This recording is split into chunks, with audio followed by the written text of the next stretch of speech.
Guys, இன்றைக்கி சில்ட்ரன்ஸுக்கு பிடிச்ச ஒரு குட்டி கதை சொல்லலாமா? ஸோ அந்த கதை பேர் அன்பு நலம் தரும் அந்த கதை தான். ஸோ இந்த கதை இது வரைக்கும் நான் படித்ததில்லை, ஆனால் இப்போ நான் படிக்கிறேன். ஸோ எல்லாருக்கும் இது ரொம்பவே பிடிக்கும். படிக்கலாமா? வாங்க. மணியன் வீட்டில் அழகிய தோட்டம் ஒன்று இருந்தது. மணியன்னு ஒரு பையன் இருக்கான். அவன் வீட்டில் அழகிய தோட்டம் ஒன்று இருந்தது. அழகான ஒரு தோட்டம் இருந்துதான். அப்புறம் இல்லாமல் வண்ண வண்ண மலர்களும் இருந்தது. அந்த வண்ண வண்ண மலர்கள்னு சொல்லுவாங்கள்ல, அது மாதிரியும் இருந்துச்சான். பயன் தரும் செடி கொடிகள், அங்கே பயன் தரும் செடி கொடிகள் கூட இருக்கான். ஸோ அதை பற்றி சொல்கிறாங்க.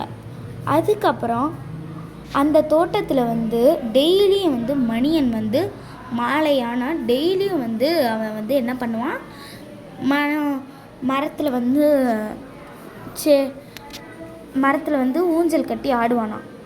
அப்படி ஒரு நாளில் அவன் ஆட சொல்ல மேலே மரத்தில் ஒரு சின்ன பறவை குஞ்சு இருந்ததாம். நீங்களே பாருங்கள் கைஸ், சின்ன ஒரு பறவை குஞ்சு இருக்கா. அங்கே மணியன் ஊஞ்சல் ஆடிட்டுருக்கான்.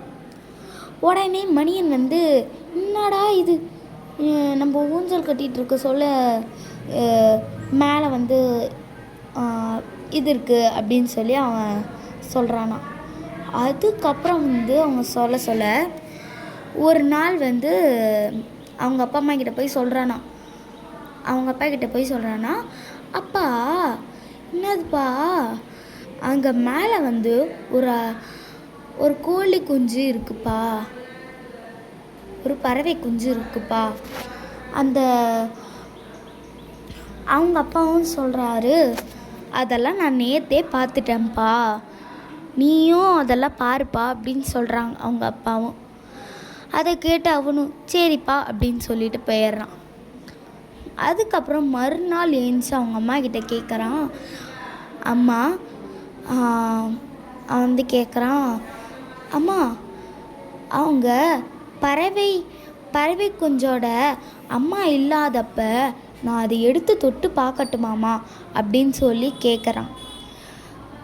அவங்க சொல்கிறாங்க, அதெல்லாம் கூடாதுப்பா, அவங்க அம்மா வந்தாங்கன்னா பார்த்தா இது பண்ணுவாங்க, அதெல்லாம் தொட்டு பார்க்கக்கூடாது அப்படின்னு சொல்கிறாங்க. அப்போ மணியன் சரி அப்படின்னு சொல்லிட்டு போயிடுறான். அதுக்கப்புறம் அவங்களோட நண்பர்கள்லாம் ஒரு நாளைக்கு வர்றாங்க. அது எப்போ, பொங்கல் ஆண்டு விழா அப்போ பொங்கல் 3வது நாள் காணும் பொங்கல் அன்னைக்கு அவங்க ஃப்ரெண்ட்ஸு எல்லாரும் ஜேன்னு அந்த தோட்டத்தில் இருக்காங்க. அப்போ அந்த தோட்டத்தில் இருக்க சொல்ல அப்போ நிறைய செடி கொடிகள்லாம் இருக்கும்ல, அப்போ நிறைய பேர் சுற்றி பார்க்க வர்றாங்க. என்னடா இது இவ்வளோ தோட்டம்லாம் இருக்கே, ரொம்ப அழகாக இருக்குது, நம்ம போய் தொட்டு பார்க்கலாமான்னு சொல்லிட்டு அந்த பூக்களை போய் எடுத்துடுறாங்க. அந்த பூக்களை எடுத்து அதை பிச்சு போட்டுறாங்க. அப்போ அவங்க ஃப்ரெண்ட்ஸோட விழியன்னு ஒருத்தவன் இருக்கான். அப்போ அவங்க எல்லாரும் விளையாடிட்டுருக்க சொல்ல விழியன்னு ஒரு பையன் வரான். அவன் இவன் தான், விழி என்ற பையன் இவன் தான் காய்ஸ். ஸோ அவங்க விளையாடிட்டு இருக்க சொன்ன அவங்க நின்றுட்டுருக்காங்க காய்ஸ்.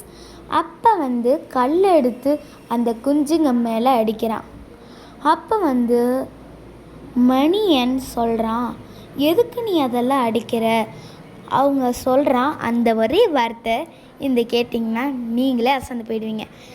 அவங்க மணியன் சொல்கிறான், என்ன பண்ணிகிட்ருக்கா நீ, இதெல்லாம் அடிக்கக்கூடாது, இதெல்லாம் ஒரு பறவை குஞ்சுகள், இதெல்லாம் நம்மளை மாதிரி அடிப்பட்டா அது அடிப்பட்டா ஒன்றும் மருத்துவமனைக்கெல்லாம் போகாது, நம்மள மாதிரிலாம் ஒன்றும் கிடையாது, அது அடிப்பட்ட மாதிரி தான் அப்படின்னு சொல்லி மணியன் வந்து சொல்கிறான். உடனே அவனும் வந்து சரி நான் இனிமேட் பண்ண மாட்டேன், நம்ம இனிமேட்டு ஃப்ரெண்ட்ஸ் ஆகலாம் அப்படின்னு சொல்லி இந்த கதையை முடிச்சிடுறாங்க. Bye guys.